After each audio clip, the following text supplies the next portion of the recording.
Stock market course for beginners के 40th lecture में आपका स्वागत है।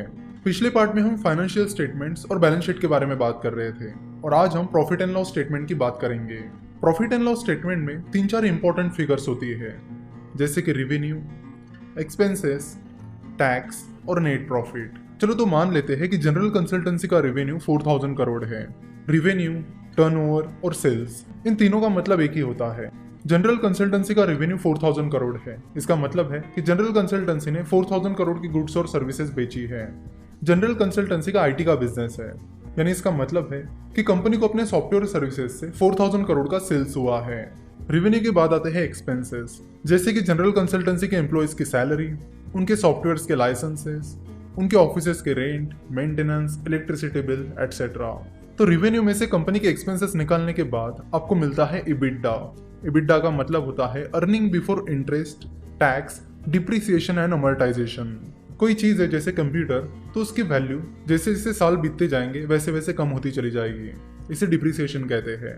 और जो इंटेंजिबल एसेट्स होते हैं जैसे कि पेटेंट्स, तो उनकी जो वैल्यू कम होती है उसे अमोर्टाइजेशन कहते हैं। तो यहाँ पर जनरल कंसल्टेंसी का रेवेन्यू रहा है 4000 करोड़। जनरल कंसल्टेंसी के बाकी एक्सपेंसेस रहे हैं 2900 करोड़। तो रेवेन्यू माइनस एक्सपेंसेस के बाद आपको मिलता है इबिडा, जो कि है 1100 करोड़। तो इबिडा में से डिप्रिसिएशन और अमोर्टाइजेशन माइनस करने के बाद आपको मिलता है इबिट। तो यहाँ पर जनरल कंसल्टेंसी का डिप्रिसिएशन एंड अमोर्टाइजेशन है 300 करोड़। तो EBITDA that is 1100 crore minus depreciation and amortisation that is 300 crore is equal to 800 crore. तो इबिडा में से डिप्रिसिएशन एंड अमोर्टाइजेशन डिडक्ट करने के बाद आपको मिलता है इबिट। इबिट का लॉन्ग फॉर्म है earning before interest and tax. EBIT में से इंटरेस्ट डिडक्ट करने के बाद आपको मिलता है इबीटी। तो यहाँ पर जनरल कंसल्टेंसी का इंटरेस्ट है 50 crore rupees. So EBIT that is 800 crore minus interest that is 50 crore is equal to 750 crore.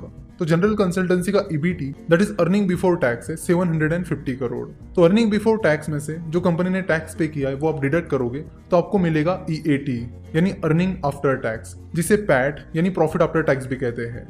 तो यहाँ पर ईबीट है 750 करोड़ माइनस टैक्स है 250 करोड़। तो कंपनी का अर्निंग आफ्टर टैक्स आएगा 500 करोड़। वैसे अर्निंग आफ्टर टैक्स को नॉर्मली पैट कहते हैं, यानी प्रॉफिट आफ्टर टैक्स, जो कि कंपनी का नेट प्रॉफिट होता है। ये एक बहुत इंपॉर्टेंट फिगर है जिस पर आपको हमेशा ध्यान रखना है, प्रॉफिट आफ्टर टैक्स। तो यहाँ पर जनरल कंसल्टेंसी का प्रॉफिट आफ्टर टैक्स है 500 करोड़। तो ये था प्रॉफिट एंड लॉस स्टेटमेंट। उसके बाद आता है cash flow statement. Cash flow statement में मेनली 3 चीजें होती है, cash flow from operating activities, cash flow from investing activities और cash flow from financing activities. Cash flow से आपको एक बहुत ही इंपॉर्टेंट चीज मिलती है और उसका नाम है फ्री कैश फ्लो।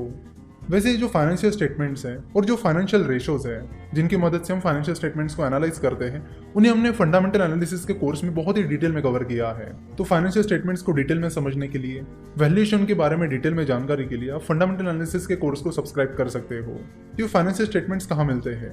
तो फाइनेंशियल स्टेटमेंट्स आपको मिलते हैं कंपनी के एनुअल रिपोर्ट में। जिस किसी कंपनी का एनुअल रिपोर्ट आपको ढूंढना है, उसका नाम और सामने एनुअल रिपोर्ट लिख दो। जैसे कि आपको अगर टीसीएस का एनुअल रिपोर्ट चेक करना है तो गूगल पर सर्च करो टीसीएस एनुअल रिपोर्ट, जिसके बाद आपको टीसीएस का एनुअल रिपोर्ट मिल जाएगा और वहां पर एनुअल रिपोर्ट में आपको कंपनी के फाइनेंशियल स्टेटमेंट्स मिल जाएंगे। फाइनेंशियल स्टेटमेंट्स के बाद आते हैं प्रोडक्ट्स एंड सर्विसेज। तो जिस किसी कंपनी में आप इन्वेस्ट करना चाहते हो, आपको उनके प्रोडक्ट्स और सर्विसेज के बारे में अच्छी खासी जानकारी होनी चाहिए। फॉर एग्जांपल, अगर जनरल कंसल्टेंसी की बात की जाए तो जनरल कंसल्टेंसी सॉफ्टवेयर बनाने का काम करती है। सो अगर आप सॉफ्टवेयर इंडस्ट्री में जॉब कर रहे हो या फिर आपको सॉफ्टवेयर में इंटरेस्ट है या सॉफ्टवेयर इंडस्ट्री के बारे में पहले से ही पता है, तो आपको जनरल कंसल्टेंसी का बिजनेस मॉडल बड़े आसानी से समझ में आएगा।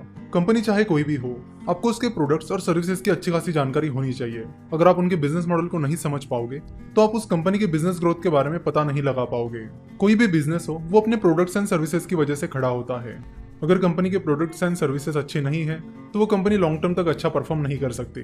तो प्रोडक्ट्स और सर्विसेज किसी भी बिजनेस का कोर होता है और उसके बाद कंपनी का मैनेजमेंट और बाकी चीजें मैटर करती है। तो कंपनी चाहे कोई भी हो, उसका एनालिसिस करने के लिए आपको उसके प्रोडक्ट्स और सर्विसेज को समझना होगा।